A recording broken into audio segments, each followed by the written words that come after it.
How's everyone doing today? Welcome back to the GSMC Chip Shot Football Podcast brought to you by the GSMC Sports Network. I'm your host, Manny Maradiega, here to wrap up the week, Friday, September 27th, to go over a lot of things on today's show regarding the NFL. Obviously, we're going to go over the game last night, Thursday Night Football, a pretty lackluster game, in my opinion. 20-15 was the final score. We're going to get into all of that and our takeaways from the game between the Dallas Cowboys and the Giants.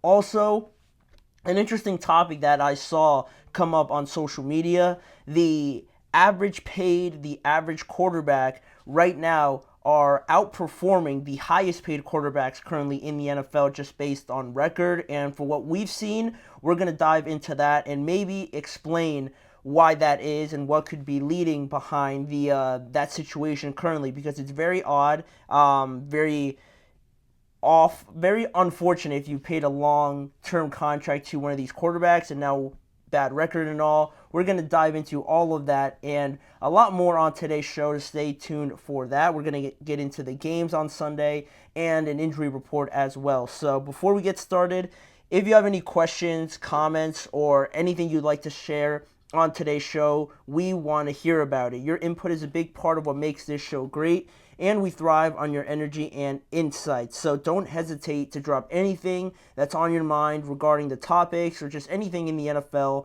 Don't hesitate to drop it in the chat. And if you want to make it sure that your message stands out and gets featured on the show, there's an easy way to do that now using the new Super Chat feature. Just click the $ at the bottom of the chat box to send in your Super Chat.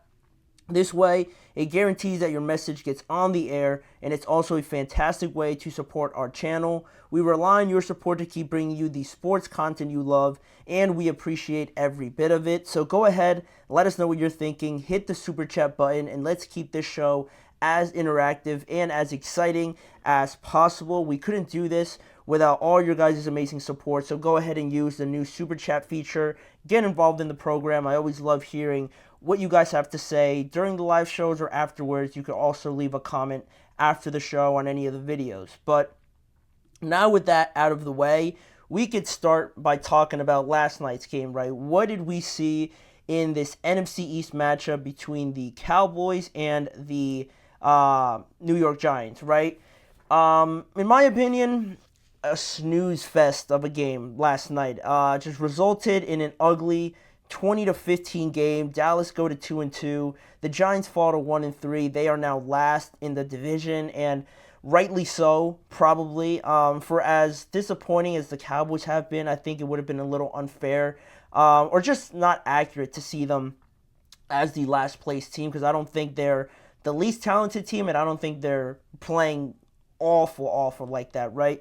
The Giants also disappointed just because we kind of hyped them up a little bit on yesterday's show in the preview, and like how Devin Singletary was running the ball well, Malik Neighbors, a superstar, Daniel Jones coming off of an okay game, their defense playing great, but, in just this game, sort of looked at as a get-right game for the Dallas Cowboys, because not only people want to believe that they are better, that they should be better than what they're playing, but also their just sheer dominance they've had over the Giants recently, it fueled this idea that the Cowboys have to use this game to kind of kickstart their offense, their defense, anything, because the next wave of games that they have coming up are much harder. So this is the game where you need to get right, you need to win, and show everybody something. But of course, we really didn't see nothing. We really didn't see anything from either of these two teams, which made it a pretty boring watch, honestly. But looking at the game and some of the things we saw,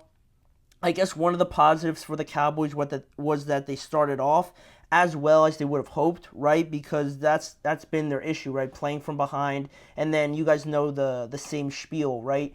They get down, they can't pass rush, they struggle to stop the run, and the game's over pretty early on, right? When they get down, they can't usually respond to getting punched in the face, but this time it started off differently. The Cowboys hit first. They scored 2 touchdowns in the first half, one to Rico Dowdle, one to CeeDee Lamb, and the biggest positive, I guess, technically, would be that they stopped the run. You look at the Giants' run game, pretty much all game, was 24 attempts, 26 yards, and they averaged about 1.1 yards per attempt, which is awful. It's embarrassing because I think it says more about the Giants than the Cowboys actually stopping the run. It's like almost the Giants like stopped themselves. It's like the Cowboys didn't really have to do too much to stop this pedestrian offense by the Giants because the run game just wasn't there. They were getting stuffed at the line of scrimmage a lot. They weren't really gaining too many yards. And for a team that went into this knowing that the Cowboys, everybody knows the story, right?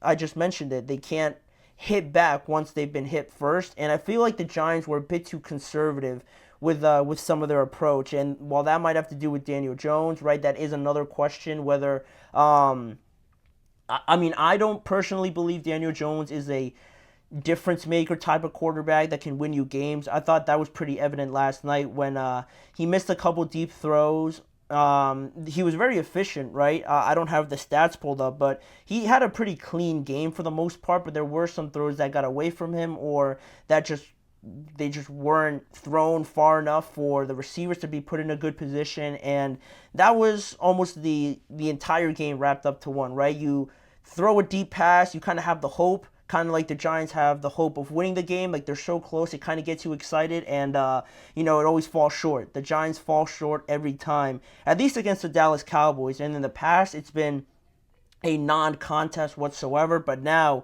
the fact that it was this close kind of gave me hope that the Giants maybe could get it together at some point this game, but that never showed up. So that was pretty disappointing, but it was a good sign to see, really, the Dallas Cowboys get the ball to CeeDee Lamb in various different ways. Just a lot of receptions going his way early on. They handed it off to him as well, and what's weird about this game, and one of the better things about the Giants in this game was that they did a good job of controlling the pace of the game. But you have to score, obviously. You're not going to beat a lot of teams kicking 5 field goals. Try telling that to the Steelers, right? They kicked 6 and they still won. But the Giants defense, while it is good, I feel like they were definitely missing some other aspect of it to be really dominant, right? They were good. They played well. They only allowed 20 points, but this offense needs to do more, and they just need to score touchdowns because you stall so many times.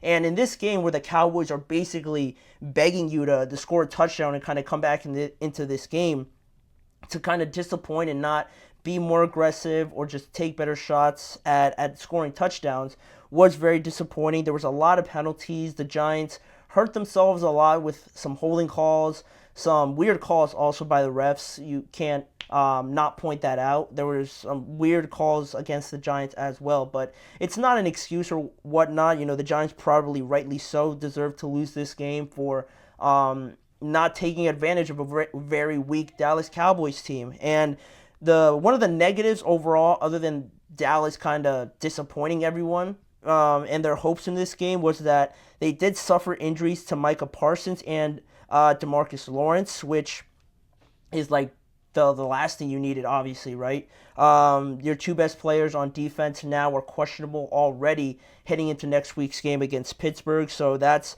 far from what you wanted out of this game. Not only did you disappoint, now you lose 2 of your best players on a very weak defense already. It's like both teams lost in this game, right? The Cowboys really didn't impress at all to kind of get you more excited about them, and the Giants, I think, just showed more of their inconsistencies, more of their deficiencies overall.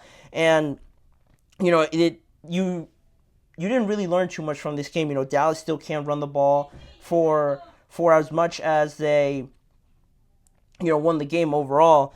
They are still very predictable, very one-dimensional. Rico Dowdle, I don't know how many rushing yards he got, but I don't think it was much more than what the Giants got. And Dallas stopped the run, but that was more so on the Giants just being bad, in my opinion. And just going forward now, it's like almost you didn't play this game, right, for the Cowboys. It's like almost you could have skipped over this game, and we still feel the same way about them after the loss to the Saints, after the loss to the Baltimore Ravens. So it's very underwhelming so far for the Cowboys to, they want to be positive spirited about it. You want to have some optimism, like Dak Prescott kind of mentioned after the game, but it's you don't know where to stand to you don't know where to stand right now on the Cowboys, or at least some people don't. Still kind of holding on hope for them. But what's interesting about this, when you really think about it, is how significant the idea of how the Cowboys won this game or how the Giants, lost this game.